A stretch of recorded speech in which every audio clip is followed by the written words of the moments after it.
ஓம் சாந்தி. எல்லோரும் நல்லா இருக்கீங்களா? ஸோ இன்றைக்கி பார்த்திங்கன்னா 2 பெரும் துயர சம்பவம் இந்தியாவில் ஒரே நேரத்தில் அரங்கேறி இருக்குது. ஒன்று, எல்லோருக்கும் தெரிந்த கேரளாவில் வயநாடு மாவட்டத்தில் அடுத்தடுத்து நடந்த 3 பெரிய நிலச்சரிவு.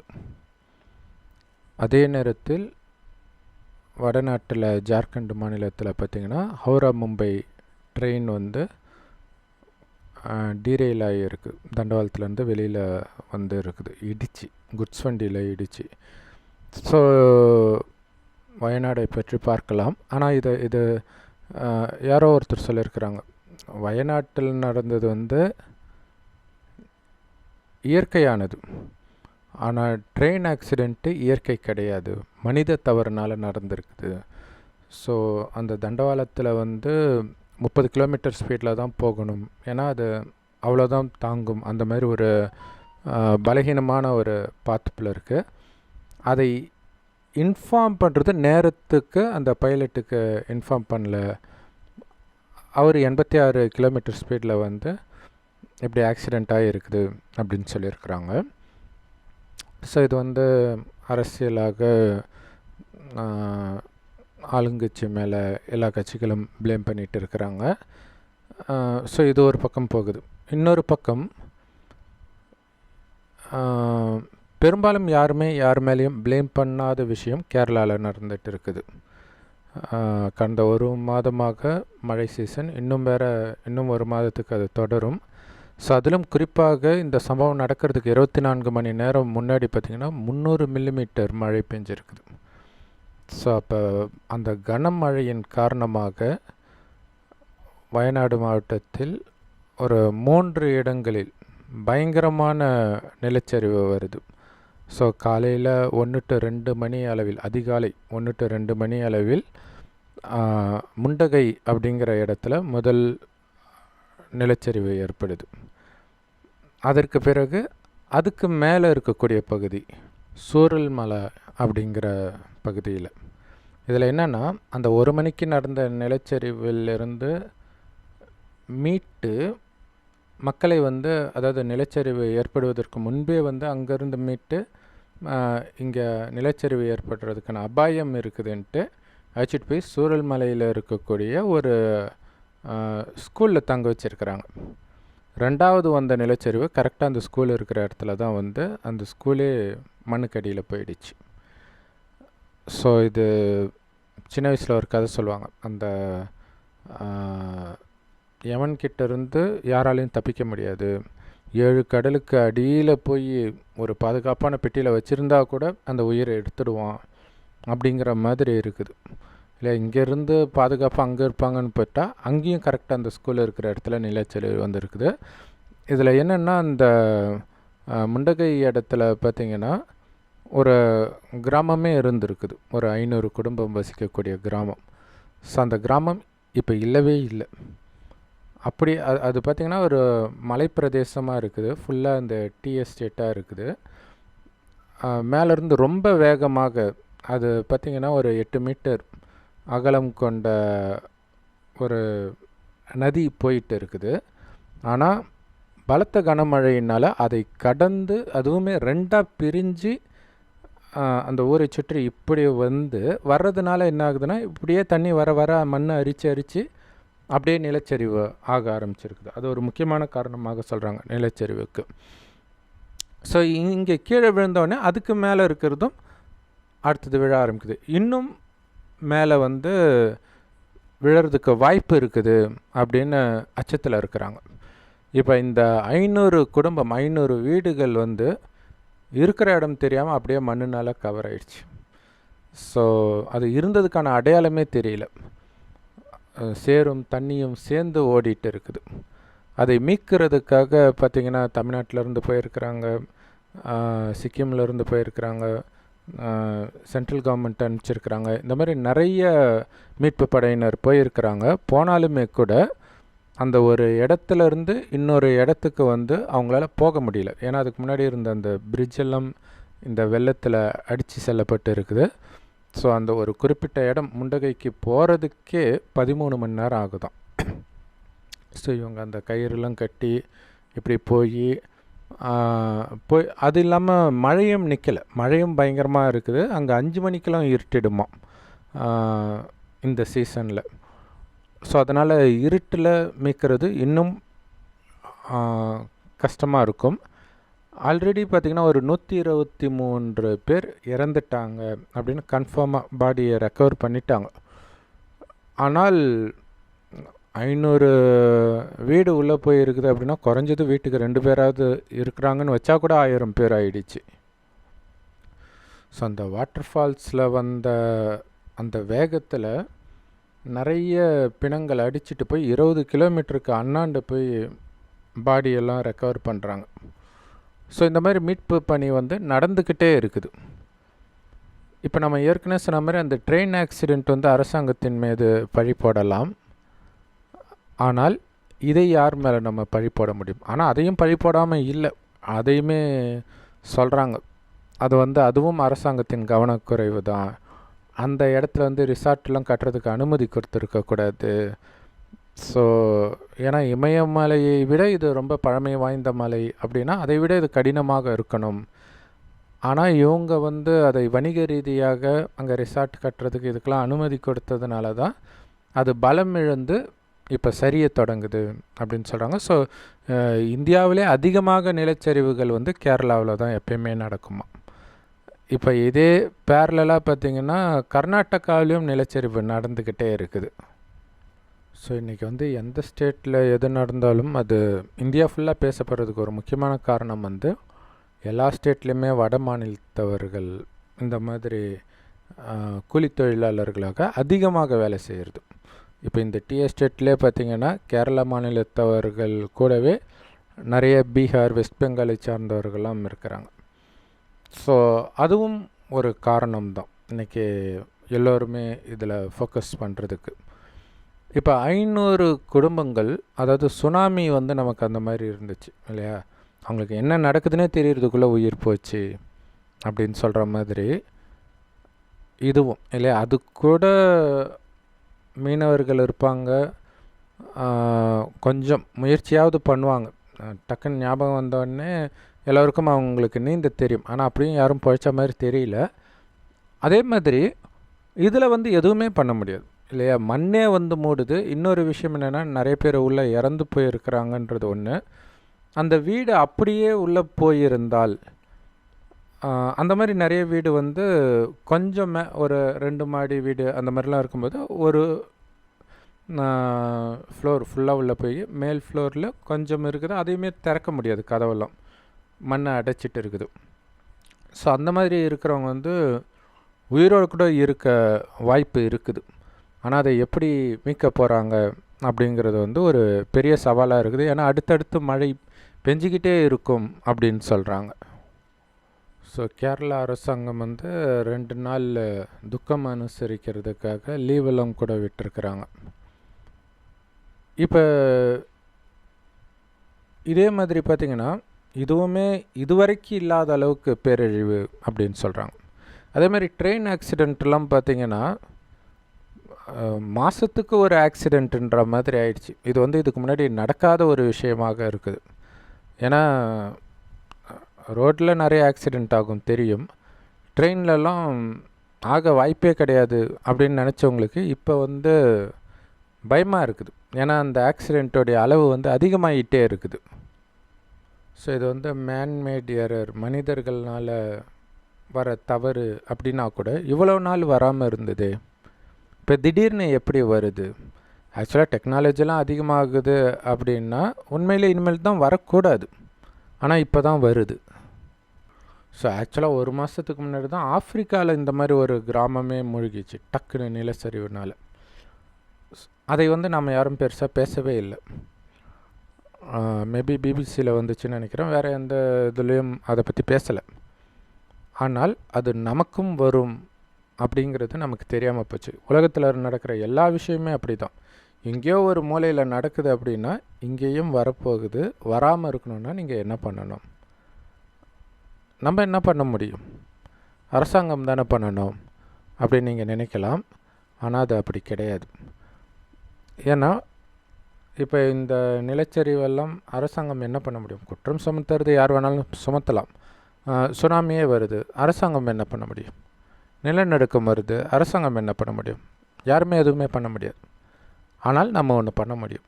என்ன பண்ண முடியும்னா, இது எல்லாமே நம்முடைய கர்மத்தின் விதிப்படி தான் நடக்குது.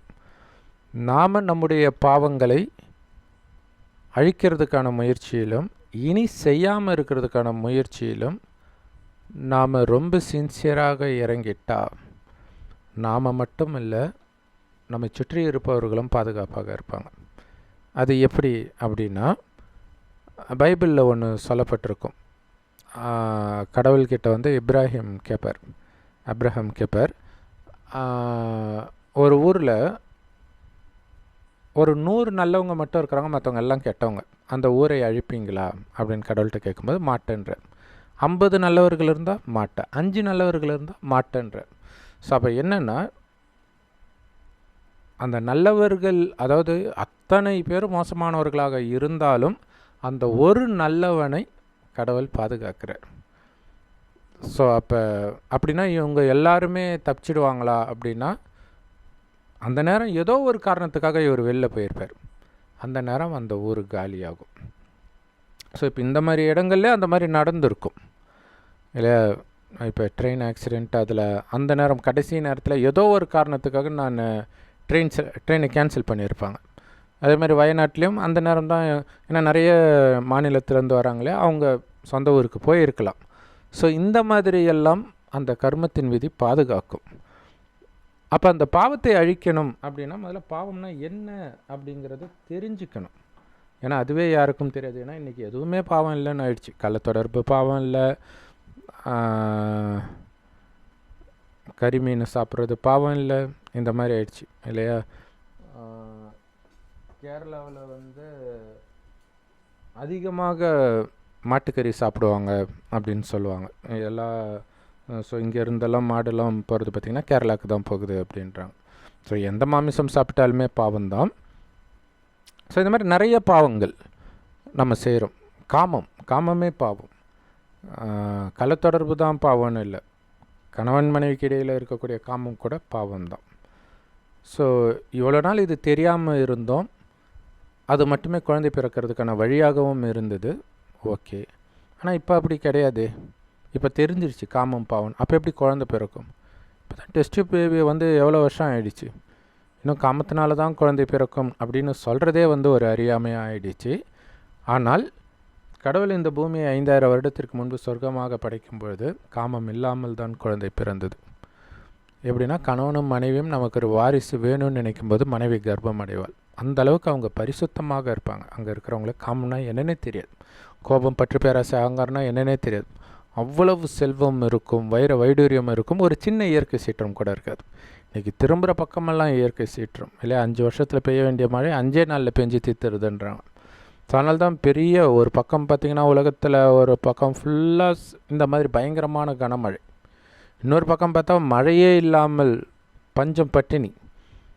ரெண்டுமே பிரச்சனை மனிதனுக்கு.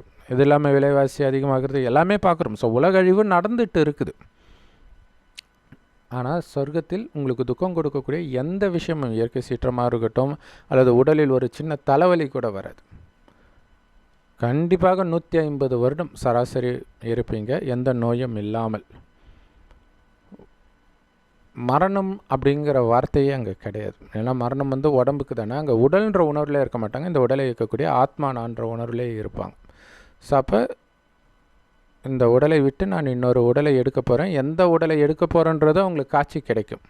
உடனே ஆனந்தமாக இந்த உடலை விட்டு இன்னொரு தாயின் கர்ப்பத்தில் குழந்தையாக பிறக்க போயிடும் அந்த ஆத்மா. ஸோ இப்படி துக்கம்னா என்னன்னே தெரியாத உலகமாக 2500 வருடம் இருந்தது. காரணம், எந்த பாவமும் செய்யாமல் இருந்தாங்க. காரணம், ஆத்மான்னு ஒன்று வந்து ஒவ்வொருத்தரையும் ஆத்மான்னு மட்டுமே பார்த்ததுனால ஆத்மாவின் உண்மையான குணமான அன்பு, அமைதி, ஆனந்தத்தில் சதா மூழ்கி இருந்தாங்க முதல் 2500 வருஷம். அப்போ வந்து அன்பு, அமைதி, ஆனந்தம் போன்ற தெய்வீக குணங்கள் மட்டுமே வெளிப்படுத்தினாங்க. அதனால தான் அந்த மனிதர்களை தெய்வங்கள் அப்படின்னு நம்ம இன்னைய வரைக்கும் பூஜை பண்ணிகிட்டு இருக்கிறோம். இதே பாரத பூமி தான் சொர்க்கமாக இருந்தது. அதனால் பாரதவாசிகள் தான் 33 கோடி தேவதைகளுக்கு பூஜை பண்ணிகிட்ருக்குறாங்க. இப்போ அவங்க எங்கே போயிட்டாங்கன்னா, எங்கேயும் போகல, மறுஜன்மம் எடுத்து அடுத்த 2500 வருடம் இதே பூமி நரகமாகும்போது ஆத்மான்றதை மறந்து உடல் உணர்வுக்கு வந்துட்டதுனால ஆனந்தம் உள்ளேருந்து வரலை. அதுக்கப்புறம் ஸோ ஆனந்தத்தை வெளியில் இருந்து தேடுறாங்க புலனின்பம் மூலமாக. ஸோ அப்போ அது எல்லாமே புத்தியை மயக்கக்கூடியது. புத்தியை மயக்கினாலே சரியது தவறு எதுன்னு உங்களால் பகுத்தறிய முடியாமல் பாவம் மேலே பாவம் செய்வீங்க. ஸோ அப்போ தான் காமம், கோபம், பற்று, பேராசை, அகங்காரம் இதுக்கெல்லாம் அடிமையாகிறீங்க. அதனால் உந்தப்பட்டு செய்கிற பாவங்களின் பலனாகத்தான் இன்றைக்கி நம்ம பார்க்கக்கூடிய இயற்கை சீற்றமாகட்டும், விதவிதமான நோய்கள், கொரோனாலாம் வந்து என்ன பாடுபடுத்திச்சு. இன்னும் நிறைய வர வேண்டியது இருக்குது. இப்போவே கேரளாவில் ஒரு நோய் வேறு வந்தது, கூடவே இதுவும் வந்து இருக்குது. ஸோ எல்லாமே ஒட்டுமொத்தமாக போட்டு தாக்கிட்டு இருக்குது. ஸோ எல்லா இடத்துக்கும் வரும். வர்றதுக்கு முன்னாடி வராமல் தடுக்கிறதுக்கு உங்கள் ஆத்மாவில் இருக்கிற பாவத்தை மட்டும் அழிப்பதில் நீங்கள் கவனம் செலுத்தினா போதும். மற்ற எதுவும் நம்ம கையில் கிடையாது இல்லையா? எவ்வளோதான் பாதுகாப்பாக இருந்தாலும் பாருங்கள், முன்னெச்சரிக்கையாக அழைச்சிட்டு போய் ஒரு ஸ்கூலில் தங்க விடுறாங்க, கரெக்டாக அந்த இடத்துல போய் விழுது. அப்போ என்ன பண்ண முடியும்? ஸோ நம்ம ஆத்மாவில் பாவக்கணக்கு இல்லாமல் இருக்கணும். அதுக்கு ஒரே வழி, உங்களை ஆத்மானு உணர்ந்து ஆத்மாவின் தந்தை சிவபரமாத்மாவை நினைக்கணும். அவரை தான் அல்லா பரமபிதான்றோம், கடவுள் ஒருவரே. ஸோ அவரை எந்த அளவுக்கு நினைக்கிறோமோ அந்த அளவுக்கு ஆத்மாவில் இருக்கிற பாவம் எல்லாம் அழிந்து இறைவனை மாதிரியே நாம் தூய்மையாகும். அதாவது வெளியுலக கவர்ச்சியிலேருந்து உங்களுடைய புத்தி விலகும். ஏன்னா ஆனந்தம் எல்லாம் உள்ளிருந்தே வருது. அது தெரியாத காரணத்தினால வெளியில் தேடி தேடி அலையிறீங்க, அதனால் பாவம் தான் செய்கிறீங்க. ஸோ இப்போ இறைவனை நினைத்து ஆத்மாவை தூய்மையாக்குறதுனால என்ன ஆகும்னா, உலகம் அழிகிறதுக்கு 100 வருடம் முன்பு தான் வர்றார். ஆல்ரெடி வந்து 88 வருஷம் ஆயிடுச்சு. ஸோ அப்போ அதனால தான் உலக அழிவுலாம் அதிவேகத்தில் நடந்துட்டு இருக்கிறத பார்க்குறோம். அடுத்து இந்த பூமி சொர்க்கமாகும்போது அங்கே நாம் பிறக்கணும். அப்போ சொர்க்கத்தில் என்ன குணம்? மெயின் ஆத்மானு உணர்ந்து ஆத்மாவைத்தான் பார்ப்பார்கள். ஸோ அந்த பயிற்சி பண்ணணும். இறைவன் கொடுக்குற ஞானத்தை கேட்கணும். அது அனைத்து பிரம்மகுமாரிகள் ராஜயோக தியான நிலையத்திலும் முற்றிலும் இலவசமாக கிடைக்குது. யூடியூப் வெப்சைட்ஸ்லையும் இருக்குது. அதோடைய லிங்க் இந்த வீடியோக்கு டிஸ்கிரிப்ஷனில் கொடுக்குறோம். அவசியம் பார்த்து பயன்பெறுங்கள். ஏன்னா இப்போ நமக்கு எதுவும் நடக்கலை அப்படின்னு அலட்சியமாக இருந்துடாதீங்க. நடக்கும் பொழுது கதறி பிரயோஜனம் கிடையாது. ஸோ இறைவனுடைய நினைவிலேயே நீங்கள் இருந்து பாவத்தை ஃபுல்லாக அழிச்சிட்டிங்க அப்படின்னா உங்களுக்கு இந்த மாதிரி துர்மரணம் வராது. ஆனால் எப்படியும் ஆத்மா உடலை விட்டு பிரிந்தால்தான் சொர்க்கத்தில் போய் வேறு உடம்பை தான் எடுக்க போகிறோம். இதே உடம்பு எடுத்துகிட்டு சொர்க்கத்துக்கு போகிறது கிடையாது. அப்போ உலக அழிவு பொழுது அந்த மாதிரி குண்டு போட்டு இறக்கிறது, நோய் வந்து இறக்கிறது, இந்த மாதிரி இயற்கை சீற்றத்தில் இறக்கிறது, இந்த மாதிரி துர்மரணம் இல்லாமல் இறைவன் நினைவில் இருக்கும்போதே ஆனந்தமாக ஆத்மா உடலை விட்டு மேலே இறைவன் இருக்கக்கூடிய பரந்தாமத்துக்கு போயிட்டு இந்த பூமி சொர்க்கமானவுடன் இங்கே வந்து ஜென்மம் எடுக்கும். ஸோ இதுதான் நமக்கு பாதுகாப்பு. நாம் இருக்கிற இடம் சேஃப்டியாக இருக்கும். அப்படி சுற்றி மோசமானவர்கள் இருந்தாங்கன்னா நீங்கள் அந்த இடத்த விட்டு வெளில போவீங்க, அந்த நேரம் நடக்கும். அப்போ நீங்கள் போகிற இடம் சேஃப்டியாக தான் இருக்கும். ஸோ அதனால தான் நான் சொன்னேன், உங்களால் உங்களை சுற்றி இருப்பவர்களும் பாதுகாக்கப்படுவார்கள். ஆனாலும் அது நிரந்தரம் கிடையாது. நீங்கள் போகிற இடமெல்லாம் பாதுகாப்பாக இருக்கும், அவ்வளவுதான். ஸோ நீங்கள் அவங்கள விட்டு வந்தோடனே அங்கே ஆப்பு வச்சிடும். ஏன்னா எப்படியா இருந்தாலும் உங்களுடைய புண்ணிய கணக்கு தான் உங்களை பாதுகாக்கும். பாவ கணக்கு நீங்கள் எவ்வளோ சேஃப்டியான இடத்துல இருந்தாலும் உங்களுக்கு தண்டனை கிடைத்தே தீரும். ஸோ இப்போ இந்த இயற்கை சீற்றத்தில் வரும்போது நம்ம யார் மேலேயும் குறை சொல்கிறதில்ல. ஆனால் ட்ரெயின் ஆக்சிடெண்ட்னால் குறை சொல்கிறோம். ஏதோ மற்றவர்கள் மேலே குறை சொல்லிகிட்ருக்குறோம். இப்போ ஒரு மோசமான மாமியார் வந்துட்டாங்க, மேலதிகாரி வந்துட்டாங்க, டார்ச்சர் பண்ணுறாங்க, அவங்க மேலே குறை சொல்லுவோம். ஆனால் இந்த இயற்கை சீற்றத்தில் சொல்கிறது இல்லையே. இல்லை, ரெண்டும் ஒன்று தான். நாம் செய்த பாவத்துக்கு தான் வருது. அதை புரிஞ்சுக்கணும். அப்போ எப்படி நம்ம அந்த நதி மீது கோபப்பட மாட்டோமோ அதே மாதிரி தான் மனிதர்கள் மீதும் கோபப்படாமல் இருக்கணும். ஏன்னா ஏற்கனவே செஞ்ச பாவத்துக்கு தண்டனை கிடைக்குது. கோபப்படுறதுனால இன்னும் உங்களுடைய பாவம் அதிகமாக தான் ஆகும், தண்டனையும் அதிகமாக தான் ஆகும். அது மட்டும் இல்லை, இப்போ இதை வந்து தடுக்க முடியுமா? மரம் வளர்த்துருக்கலாம், எல்லாம் பண்ணியிருக்கலாம். இருந்தாலும் 100% கேரண்டி கிடையாது. நடக்க தான் செய்யும். மேபி கொஞ்சம் குறைச்சிருக்கலாம். அப்படி தான் இயற்கை ஆர்வலர்கள் சொல்கிறாங்க. ஆனால் முற்றிலுமே தடுக்க முடியும், உங்களால் முடியும்.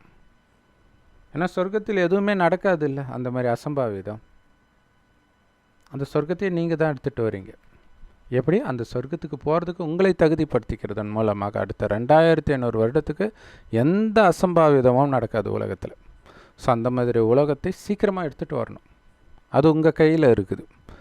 எந்த அளவுக்கு இறைவனின் நினைவிலிருந்து நீங்கள் தூய்மையாக இருக்கிறீங்களோ அந்த அளவுக்கு சொர்க்கம் சீக்கிரமாக வந்துடும். ஒன்று. இன்னொரு விஷயம் என்ன அப்படின்னா, எல்லாருமே அவங்கவுங்க செய்த பாவத்திற்கான தண்டனை அனுபவிச்சே ஆகணும். இறைவனை நினைத்து பாவத்தை அழிக்கலைன்னா அழிக்கிறதுக்கு ஆப்ஷன் கொடுக்குறாரு. அதிலிருந்து நீங்கள் செஞ்ச பாவத்திற்கான தண்டனையிலிருந்தும் தப்பிக்கிறதுக்கும் வழி கொடுக்குறாரு. ஏற்றுக்கலைன்னா என்ன பண்ணுறது? தண்டனை அடைவாங்க. ஆனால் அந்த தண்டனை அடையிறதுக்கு ஒரு சக்தி வேணும்ல, அதையாவது தாங்கிக்கிறதுக்கு அந்த சக்தியை இன்றைக்கி யாருக்கும் இல்லை. அப்போ அந்த சக்தியை கொடுக்குற வேலையை நம்ம பண்ணலாம். எப்படி? அந்த சக்தியை நமக்குள்ளே நிரப்பிக்கிறதன் மூலமாக. நான் ஆத்மா, என்னுடையவர் ஒரு சிவத்தந்தை மட்டுமே, வேறு யாருமே கிடையாது. எந்த மனிதனும் எனக்கு உறவு கிடையாது. ஆனால் எல்லா மனிதனுக்குள்ளேயும் ஆத்மா இருக்குது, பூர்வமத்தில் நட்சத்திரம் மாதிரி. அதனால தான் போட்டு வைக்கிறோம். ஸோ எல்லா ஆத்மாவுக்கும் தந்தை அந்த ஒரு சிவபெருமான் தான் அப்படின்னா எல்லோரும் என்னுடைய சகோதர ஆத்மாக்கள். ஆத்மா மேலே மட்டும் அன்பு, உடம்பு மேலே கிடையாது. ஸோ அப்போ அந்த ஆத்மாவை உடலிலிருந்து காப்பாற்றணும். உடலிலிருந்து காப்பாற்றி மேலே அழிச்சிட்டு போகணும். ஸோ அதுக்கு தான் இந்த ஞானத்தை கொடுக்கிறோம். ஏற்றுக்க முடியாதவங்க அந்த தண்டனையெல்லாம் அனுபவித்து வாழ்க்கையை வெறுத்து இந்த உடலை விட்டு போனால் போதுன்ற எண்ணத்திற்கு வருவார்கள்.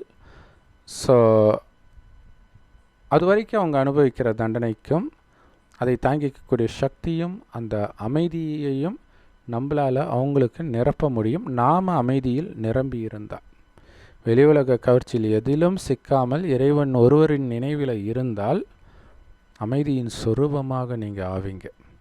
ஸோ உங்கள் தொடர்பில் வந்தாலே அந்த அமைதியை அவங்களால ஃபீல் பண்ண முடியும். எப்படி ஏசி ரூம்குள்ளே போனாலே அப்படியே அந்த ஜில்லுன்னு இருக்கிறது ஃபீல் ஆகுது இல்லை, விரும்பாட்டினாலும் அந்த மாதிரி ஃபீல் ஆகுன்ற. ஆனால் அது மட்டும் இல்லை, இன்னும் பவர்ஃபுல்லாக ஆக ஆக நீங்கள் இங்கே இருந்துக்கிட்டே கேரளாவில் ஒரு அசம்பாவிதம் நடக்குது, அமெரிக்காவில் ஒரு அசம்பாவிதம் நடக்குதுன்னா அவங்களுக்கு அமைதியை கொடுக்க முடியும். இப்போ உதாரணத்துக்கு இப்போ கேரளா வயநாட்டில் வந்து அந்த 2-3 இடங்களில் ஏதோ ஒரு வீடாவது அந்த மாதிரி இருக்கும் இல்லையா, உள்ளே போய் இருக்கும். ஆனால் மண் உள்ளே போகாமல் இருக்கலாம். ஸோ எந்தளவுக்கு வாய்ப்பு இருக்குதுன்னு தெரியல, ஏன்னா மேலே தண்ணி போகுது. சப்போஸ் அப்படி ஏதோ ஒன்று தப்பிக்குதுன்னு வச்சுக்கோங்களேன், தப்பிச்சா கூட அவங்களுக்கு பயம் இருக்கும்ல. அப்போ அதை தாங்கிக்கக்கூடிய சக்தியை உங்களால் கொடுக்க முடியும். அவங்களே அறியாமல் அந்த பதற்றத்துலேயும் திடீர்னு ஒரு அமைதி ஃபீல் ஆகும், திடீர்னு ஒரு தைரியம் அவங்களுக்கு வரும். கண்டிப்பாக நம்ம தப்பிச்சிடுவோன்ற ஒரு உணர்வு இருக்கும், ஆச்சரியமாக இருக்கும். அந்த வைப்ரேஷனை உங்களால் இங்கேருந்தே பரவ செய்ய முடியும். ஸோ மக்கள் பிரார்த்தனை பண்ணுறாங்க, ப்ரேயர் பண்ணுறாங்கன்னு சொல்கிறாங்க இல்லையா. ஸோ அது கடவுளை கெஞ்சிருது. ஆனால் நடக்கிறது தான் நடக்கும், அதை யாருமே தடுக்க முடியாது. ஆனால் இப்போ கடவுளே இந்த ஞானத்தை கொடுக்கிறார். ஒரு வயோதிகர் உடலில் அவருக்கு பிரம்மான் பேர் வச்சு அவர் வாய் வழியாக இந்த ஞானத்தை கொடுக்கிறார். ஸோ அந்த பிரம்மாவாய் வழியாக இந்த ஞானத்தை கேட்டு இறைவனை அடையாளம் கண்டுக்கிறதுனால நாம் முதலில் பிரம்மாவுக்கு குழந்தை ஆகிறோம். சிவனுடைய குழந்தை பிரம்மா மூலமாக ஆகிறதுனால நம்ம பேர் பிரம்மகுமார், பிரம்மகுமாரிகள். இப்போ இந்த ஞானம் இறைவன்கிட்டேருந்து எடுக்கிறோம், நம்ம அப்பா கிட்டேருந்து எடுக்கிறோம், அவருடைய குழந்தை ஆகிட்டோம். அப்போ அவரால் உலகத்துக்கு சக்தி கொடுக்க முடியும்னா உங்களாலேயும் முடியும்னு கடவுள் சொல்கிறார். ஏன்னா கோயிலுக்கு போகிறதே எதுக்கு? அமைதிக்காக தான் போகிறாங்க இல்லையா. அப்போ எது நடந்தாலும் அமைதி இருக்கணும், அதுதான் முக்கியமான விஷயம். அதிலும் இந்த மாதிரி நேரத்தில் ஒன்று அங்கே இருக்கிறவங்க அவங்க இறக்குற வரைக்கும் தான் வேதனை, இறந்த உடனே ஆத்மா வெளியில் வந்துடும். அதுக்கப்புறம் வேதனைப்பட்டால் அது மனதினால் வர்றது மட்டும்தான். ஐயோ இவங்களாம் விட்டுமே, என்னை நம்பி ஒய்ஃபு வேறு ஊரில் இருக்கலாம், இந்த மாதிரி அவங்க கதறலாம். அப்போ அந்த மனதுக்கு அமைதி வேணும். அதே மாதிரி இறந்தவர்களுடைய இல்லை குடும்பத்தை சார்ந்தவர்கள், இப்போ தமிழ்நாட்டில் இருந்து கூட 2 பேர் இறந்ததாக சொல்கிறாங்க. அவங்கள பேட்டியெல்லாம் எடுத்தாங்க. அவங்க தங்கச்சி அழுகுறாங்க, எனக்கு அப்பா இல்லை, எங்கள் அண்ணன் தான் எல்லாமே அப்படின்ட்டு அழுகுறாங்க. ஸோ அப்போ அவங்களுக்கு அந்த எதிர்கொள்ளும் சக்தி, தைரிய சக்தி இதையெல்லாம் உங்களால் கொடுக்க முடியும். ஸோ ஒரு நியூஸை நியூஸாக மட்டும் பார்க்காமல், இது வந்து கடவுள் சொல்லியிருக்காரு, கடைசி நேரத்தில் உலக அழிவை நீங்கள் வீட்டில் உட்கார்ந்தபடியே பார்ப்பீங்க. இதை சொல்லும் பொழுது வந்து டிவி கூட கிடையாது, பிளாக் அண்ட் ஒயிட் டிவி இருக்கு இல்லையா, அது கூட கண்டுபிடிக்கிறதுக்கு முன்னாடி இதை கடவுள் சொல்லியிருக்கார். 1936 போல் அப்போ வந்த முரளியில் சொல்லியிருக்கிறார். எவ்வளோ பெரிய விஷயம் பாங்க. அதுக்கப்புறம் டிவி வந்துச்சு, ஃபோன் வந்துச்சு, உலகியல் நியூஸ் இல்லையா. இப்போ டிவியே இருந்தால் கூட நியூஸ் எப்பயாச்சும் தான் போடுவாங்க, அதுக்கு நீங்கள் போய் பார்க்கணும். இப்போ அப்படி கிடையாது, நீங்கள் தேடி போய் பார்க்கலாம், எப்போ வேணாலும் பார்க்கலாம். அது இல்லாமல் ட்ரெண்டிங்காக இருக்கிறது தானாகவே வந்துக்கிட்டே தான் இருக்க போகுது. யாரை பார்த்தாலும் அதை பற்றி தான் பேசிகிட்டு இருக்க போகிறாங்க. ஸோ அப்போ உலகத்தில் எல்லா மூலையிலும் நடக்கிற உலக அழிவை பார்க்குறோம். பார்க்கும்போது எங்கேயோ ஒரு நாட்டில் நடக்குதுன்னா கண்டிப்பாக இந்தியாவில் நடக்கும்னு புரிஞ்சுக்கோங்க. ஆஃப்ரிக்காவில் நடந்துச்சு, ஒரு மாதம் முன்னாடி இங்கே வந்துடுச்சு. இது எல்லாமே அப்படி தான். இப்போ பாலஸ்தீன போர் நடக்குது, உக்ரைன் போர் நடக்குது, இங்கேயும் நடக்கும். இங்கே நடக்காமல் எங்கே நடக்கும்? ஏன்னா கடைசியில் உலக அழிவு நடக்கும்போது இந்தியாவை தவிர எல்லாமே அழிஞ்சிடும். அணுகுண்டெல்லாம் போட்டு அழிச்சிடுவாங்க, இந்தியா மட்டும் அழியாது. ஆனால் இது வரைக்கும் நம்ம பார்க்குறோமே, வெளியிலெல்லாம் ரொம்ப மோசமாக நடக்கிறது, இனவெறி, இந்த மாதிரி யுத்தங்கள்லாம் பார்க்குறோம் இல்லையா, அதெல்லாம் ஒன்றுமே இல்லைன்ற அளவுக்கு இங்கே நடக்கும், நடந்தே தீரும். ஆனால் அங்கே நீங்கள் பாதுகாப்பாக இருக்குன்னா, நான் உடல் என்பதையே மறந்து ஒளியாகவே இருக்கிறேன், அந்த உணர்விலே இருக்கணும். பூர்வ மத்தியில் நட்சத்திரம் மாதிரி ஆத்மா ஜொலிக்குது, ஆனால் உடல் இருக்குதே மறந்துடுங்கன்றார், இறந்துட்டேனே புரிஞ்சுக்கோங்கன்றார். ஆத்மா நான் பரமாத்மா நினைவு செஞ்சு தூய்மையாகி சொர்க்கத்தில் மிக உயர்ந்த பதவியை அடையணும். உயர்ந்த பதவி நாராயணன் பதவி. அதனால தான் சொர்க்காசல் திறப்புழா பெருமாள் கோயிலில் கொண்டாடுறாங்க. ஸோ அந்த பதவி அடையணும்.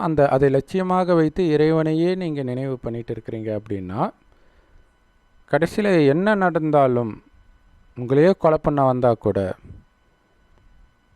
கிட்ட வரும்போது ஒளி தான் தெரியும், உடம்பே தெரியாதுன்றார். அந்த மாதிரி மேஜிக்லாம் நடக்கும்ன்றார். இல்லை, இறைவன் நினைவில் உடலை மறந்த நிலையில் நீங்கள் இருந்தீங்கன்னா உங்களை பாதுகாக்கிறதுக்கு நான் பொறுப்புன்றார். ஸோ அதை புரிஞ்சுக்கணும். அப்போ இந்த மனிதர்கள் உருவாக்கிய மதங்கள், இனங்கள், இந்த மாதிரி யுத்தம், இது உன் மதம் பெருசு, என் மதம் பெருசு, என் மொழி பெருசு, உன் மொழி பெருசு, என் கலாச்சாரம் பெருசு, உன் கலாச்சாரம் பெருசு, எல்லாத்தையும் விட்டு வெல்லுவாங்க. அதெல்லாம் உடல் சம்மந்தப்பட்டது. ஆத்மாவுக்கு ஒரே ஒருவர் தான் அப்பா, சிவத்தந்தை, அவ்வளோதான், வேறு எந்த உறவும் கிடையாது. அவர் தான் நமக்கு உலகமே. அப்படி இருக்கும்போது சுற்றி எது நடந்தாலும் உங்களுக்கு அது துரோகமாக தெரியாது. ஏன்னா எதுவுமே உங்களுடைய இது கிடையாது, யாருமே உங்களுடையவர் கிடையாது. அப்புறம் எப்படி உங்களுக்கு துரோகம் பண்ண முடியும்? கடவுள் மட்டும்தான் உங்களுடையவர், அவர் கண்டிப்பாக துரோகம் பண்ண மாட்டார். கண்ணுக்கு தான் தெரிய மாட்டாரே தவிர, அப்படின்னு நினைக்கிற நேரத்தில் உங்கள் பக்கத்தில் வந்து நிற்பார், உத்தரவாதம் கொடுக்குறார். ஸோ அது ரொம்ப ரொம்ப முக்கியம். ஏன்னா கடைசி நேரத்தில் இந்த ஞானம் எல்லாருக்கும் போயிடும். ஏன்னா அந்த அளவுக்கு மரண பீதியில் இருப்பாங்க. ஆனால் இப்போவே இந்த ஞானத்தை எடுத்து அந்த முயற்சி பண்ணிங்கன்னா கடைசி நேரத்தில் உங்களுக்கு ஒரு பெரிய விஷயமா தெரியாது. இல்லை, இந்த மாதிரி ஒரு மரண பயம் வந்த பிறகு தான் நான் இறைவனுடைய ஞானத்தை எடுப்பேன் அப்படின்னா பெருசாக இந்த ஞானத்தை எடுத்துட முடியாது. ஜஸ்ட்டு இறைவனை நட்சத்திரம் மாதிரி நினைக்கிறது மட்டும் அவங்க தெரிஞ்சுக்கிட்டு இறைவனை நினைப்பாங்க. மற்றபடி இறைவனை நினைத்து பாவத்தை அழித்தால் மீண்டும் இந்த பூமி சொர்க்கமாகும், அங்கே நாம் பிறப்போம், அதற்கு நாம் முயற்சி பண்ணணும். காமம், கோபம், பற்று, பேராசை, அகங்காரம்னா என்னென்னே தெரியாத அந்த பரிசுத்த நிலையை அடையிற அளவுக்கு ஆத்மாவை பலப்படுத்தணும். இதெல்லாம் அங்கே கடைசியில் உங்களுக்கு இந்த ஞானம் சொல்கிறதுக்கு டைமும் இருக்காது. அப்படியே சொன்னாலும் உங்களுக்கு முயற்சி பண்ணுறதுக்கும் டைம் இருக்காது. ஸோ அதனால் இப்போவே இந்த ஞானத்தை எடுத்திருந்தீங்க அப்படின்னா உங்களை மாதிரி அதிர்ஷ்டசாலி யாரும் இல்லை. இப்போ இந்த வீடியோவை பார்த்து உங்களுக்கு இந்த ஞானம் புரிஞ்சிடுச்சுன்னா கூட மிகப்பெரிய அதிர்ஷ்டசாலிகள் நீங்கள்.